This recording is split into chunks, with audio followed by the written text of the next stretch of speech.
This is Jamie Drummond for Good Food Revolution. I'm here with Ace of Cakes himself, Mr. Duff Goldman. How are you today, sir? Very good, very good. My first question for you. Yeah.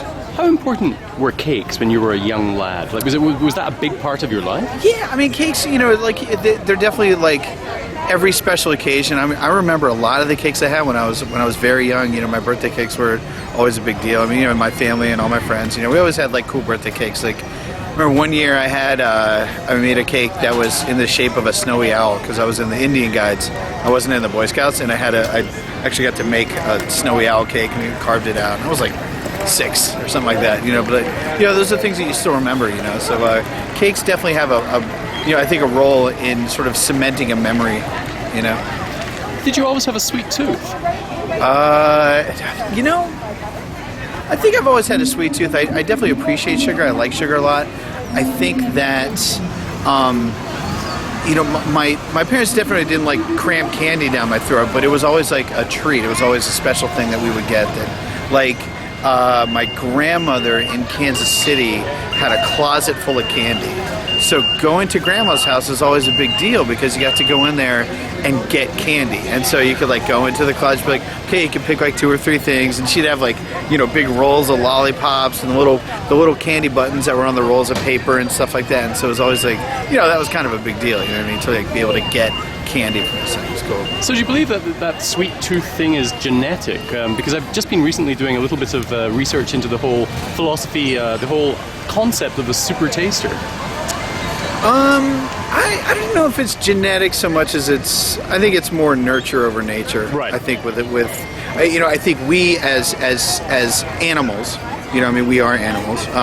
We do crave sugar just because it's quick calories, and when we were hunter-gatherers, to get sugar was a really good thing because it was a lot of calories really fast that when you got those calories, you knew that you were going to live that much longer. Right. So I think that we do like sugar, just like we're predisposed to really like sugar because that flavor means that we're getting a lot of calories really quickly.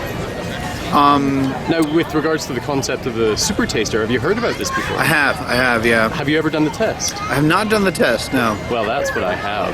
Okay, are you sure here. this is super taster? This is not. Somebody gave me this in college, and I woke up 3 days later. And we'll see. Well, you'll see. Actually. Okay, so what am I going to do with this? So you're going to moisten your tongue, put the whole thing in there. As soon as you begin to experience anything, Duff, you tell me.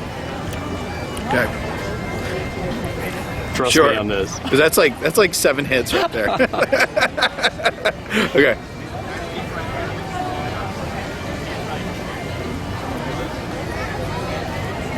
Just like nickels. Just like metal. Or like...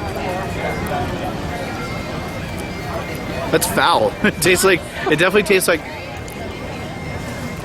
Yeah, like a bunch of pennies or something. Copper. It's all to do with how quickly you react to that bitterness on there, which puts you into a medium taster category. Okay. But anecdotally, all the pastry chefs have been non-tasters, bar one. I've been doing this with about 200, 300 people around the city over the last 2 weeks. So that's interesting. You're definitely a medium taster, which is rare. What does that mean? Medium taster means it's about 70% of the populace are medium tasters. Super tasters are just simply super sensitive and almost vomit into their mouth upon contact with that. It's not nice. No. I can't believe you did that to me. Sorry. So, how did you manage to make the art of the pastry chef cool? Because I don't think it was until you started your show.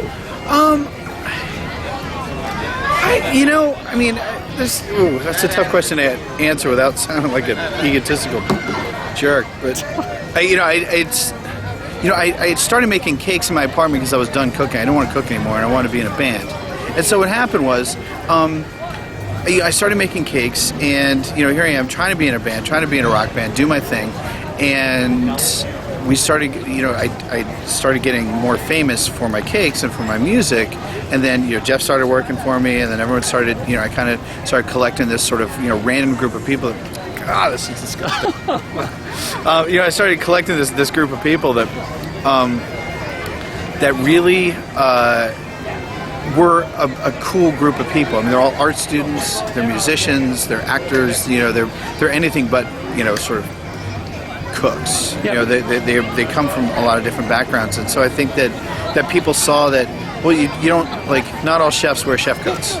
I didn't bring mine today, and I'm doing a couple of demos here at the CNE. So I'm fine with that. You know what I mean? And I think that the audience is fine with that, because I think people are starting to realize that, like, you don't have to, wear a white chef coat. You obviously know what you're talking about, and you're hanging out in t-shirts too. You know what I mean? So I think people started realizing, oh, you don't have to wear that. And then they saw, like, just sort of what we do. I mean, we're just a bunch of weirdos, and we decorate cakes. We go get in the bumper cars, we ride horses, we, kind of goof off, we play music, we do all these different things. And so I think that, especially with cake decorating, when we first started doing the competitions, we were by far the youngest people in the room. And as we kept competing, you started seeing more and more people with pink hair and tattoos. And how did you make cake decoration badass? Because it is badass. Okay. I didn't make it badass. I just sort of showed people that there's a side of it that is badass. I mean, just like anything. I mean, there's a lot of different sides to sort of any industry. I mean, you can take wine tasting, for example. You can take sommeliers. Some sommeliers, I'm sure, are totally stuck up. Some of them are probably totally cool. You know what I mean? Like, you can get like all sort of all these different sort of walks of life of people. Anything. I mean, you can really take any industry. It just, all it took was the fact that the media happened to shine its light on us and was saying, oh, look, here's something you don't see every day, like a bunch of musicians that are also cake decorators. Weird, but cool. So tell me about your new project, Sugar High. When does that get broadcast, and what's it about?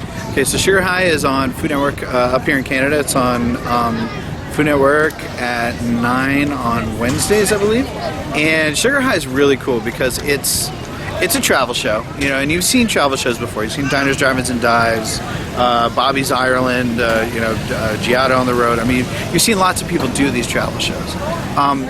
But the cool thing about it is that this one is very human, in that I'm not a host of a TV show. I'm a terrible host, like an official, okay, so here we are at this place and we're doing this thing. It just sounds really unnatural coming out of my mouth. So I'm always going to be myself, and when I'm being myself, it's usually I'm kind of goofing off, having a good time. I'm interested and I want to know what's going on here, but I'm also interested about the chef and about what where they came from and what their story is, and where the restaurant came from and why they're doing what they're doing. Because as you know, as a lot of your viewers know, chefs come from all different backgrounds, and so really hearing those stories about where people came from, and when you get a couple of chefs and you put them in a room and the camera's going, you kind of sort of forget that the camera's there, and it's a couple of chefs hanging out, and usually the stuff that they talk about is pretty amazing.